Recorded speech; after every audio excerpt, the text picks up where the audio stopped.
Simone Biles has defied gravity for most of her life, but at 29, gravity is finally winning. The woman who made the impossible look effortless, who redefined what the human body could achieve in mid-air, recently faced a reality that no amount of training could prepare her for. 3 simple words shattered the myth we'd all built around her: "I almost died." For nearly 2 decades, the world watched Simone soar through routines that seemed to mock the laws of physics. 37 World Championship medals, 7 signature moves bearing her name, and a legacy that transformed gymnastics forever. She wasn't just an athlete, she was proof that some people are born different, built to transcend ordinary human limitations.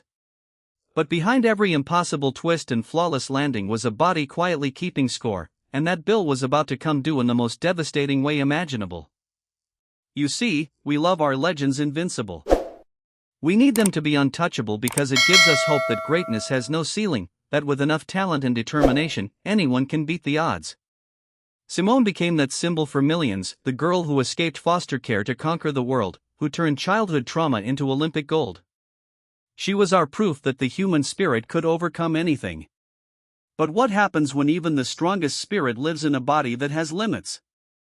The truth about Simone's journey isn't just about gymnastics. It's about the price we ask our heroes to pay and how long someone can carry the weight of perfection before something breaks. Her story reveals the cruel mathematics of elite sport, where every spectacular moment demands payment in ways the audience never sees. For years, she made those payments silently, pushing through barriers that would stop anyone else, because that's what legends do. They endure the unendurable. But legends are still human, and humans have breaking points. What happened to Simone in the months following her triumphant return to competition wasn't just a health scare, it was the moment when years of invisible sacrifice suddenly became visible, when the superhuman finally met the limits of human endurance.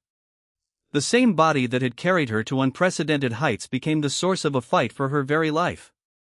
This isn't a story about failure or weakness. This is about the hidden cost of greatness, about what we don't see behind the medals and the celebrations.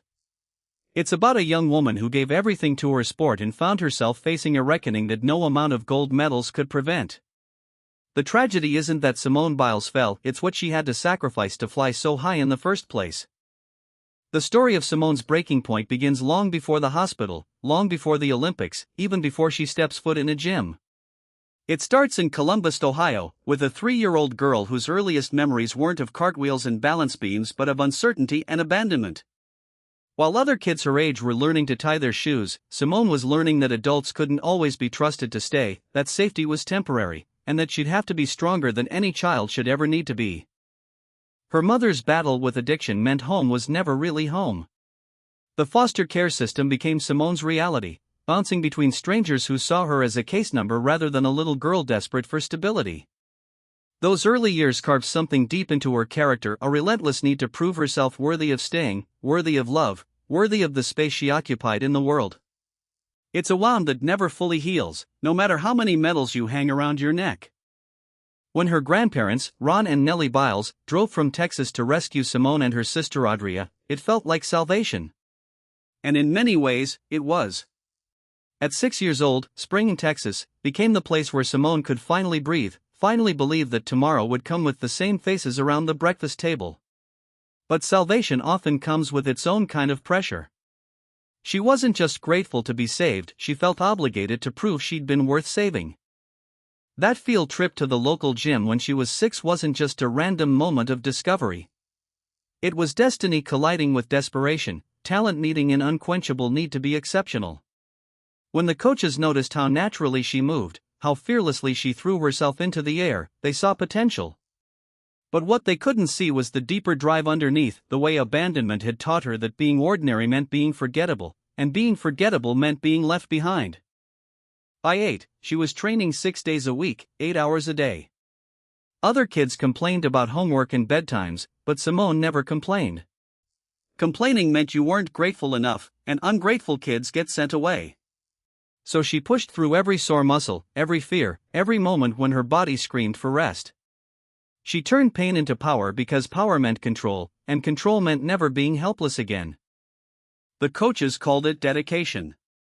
The media called it natural talent. But honestly, it was survival instinct wrapped in a leotard. Every routine was proof she deserved to stay. Every medal was insurance against abandonment. And every time she flew through the air, defying gravity and expectations, she was really just a scared little girl trying to fly high enough that she'd never have to come down to a world that might not want her anymore. What happened next defied every expectation, even Simone's own. By 16, she wasn't just competing, she was rewriting the rules of what the human body could accomplish. That first World Championship all-around title wasn't beginner's luck, it was an announcement that gymnastics had never seen anything like her before. Year after year, she dominated with a consistency that seemed almost supernatural, collecting titles like other teenagers collected homework assignments. But here's what the world celebrating her genius didn't understand: perfection became her prison. Every flawless routine raised the bar higher, every victory made failure more unthinkable. The little girl who'd learned that love was conditional now lived in a sport where anything less than perfection meant disappointment. She couldn't just win, she had to win in ways that left no doubt, no room for criticism, and no opportunity for anyone to question whether she deserved to be there. The moves named after her, the Biles on the floor, the Yurchenko double pike, weren't just athletic achievements. They were monuments to a young woman who'd convinced herself that being irreplaceable was the only way to be safe. If no one else could do what she could do, then no one could take her place. If she kept pushing the boundaries of human possibility, then maybe the world would never get tired of watching her fly. Rio 2016 was supposed to be her coronation. 4 gold medals, 1 bronze, and a team performance so dominant it felt like they were playing by different rules. The ticker tape parades, the magazine covers, the global adoration, it all seemed to confirm that her strategy had worked. She'd flown so high that abandonment became impossible. How do you abandon someone the whole world considers irreplaceable? But underneath the celebration, her body was quietly tallying the cost. 16 years of training that started before her bones finished growing, thousands of high-impact landings that compressed her spine millimeter by millimeter, and joints that absorbed forces no human joint was designed to handle. The same perfection that protected her emotionally was destroying her physically, cell by cell, routine by routine. The world saw a superhuman athlete who made the impossible look effortless. What they missed was a young woman trapped in a cycle where stopping meant risking everything she'd fought to build. Every morning she woke up with a choice: push through the pain or risk being ordinary. And ordinary meant invisible. Invisible meant forgettable. Forgettable meant alone. So she kept flying, kept pushing, kept proving her worth one death-defying routine at a time, never realizing that the very thing that saved her was slowly killing her.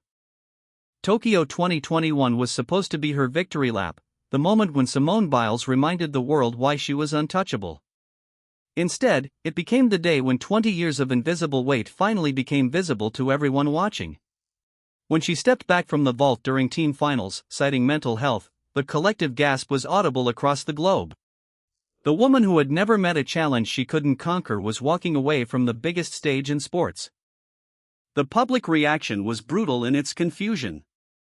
Some called her brave for prioritizing her well-being. Others questioned her commitment, her toughness, her right to the pedestal we'd built for her. But what neither side understood was that this wasn't really about mental health in the way most people think of it. This was about a neurological disconnect so dangerous it could kill her, wrapped in a psychological crisis that had been building for decades. The twisties sound innocent enough, almost playful. But for a gymnast flying through the air at full speed, they're a death sentence waiting to happen. It's when your brain loses track of where your body is in space, when the internal compass that's guided you through a million rotations suddenly spins wildly, leaving you helpless in mid-air. For someone who'd built her entire sense of safety on control, on knowing exactly where she was and where she was going, the twisties weren't just scary, they were existential terror. Think about it, the same little girl who'd learned that being extraordinary was the only way to be safe was now facing a situation where her extraordinary ability had become a threat to her survival. The body that had been her salvation, her proof of worth, her protection against abandonment, was betraying her in the most fundamental way. Every time she approached the vault, her nervous system was screaming warnings that 20 years of conditioning told her to ignore. But this time, she couldn't ignore them. This time, survival meant admitting limitation, and admitting limitation meant risking everything she'd built her identity on. The withdrawal wasn't weakness, it was the moment when her deepest fear collided with physical reality. She could either risk her life to maintain the myth or shatter the myth to save her life. What the world witnessed in Tokyo wasn't an athlete having a bad day. It was a human being finally reaching the point where the cost of being superhuman exceeded what any mortal body could pay. And it was only the beginning of a reckoning that would nearly cost her everything. The comeback story everyone wanted to write had Simone returning to Paris 2024 stronger than ever, proving that heroes always rise again.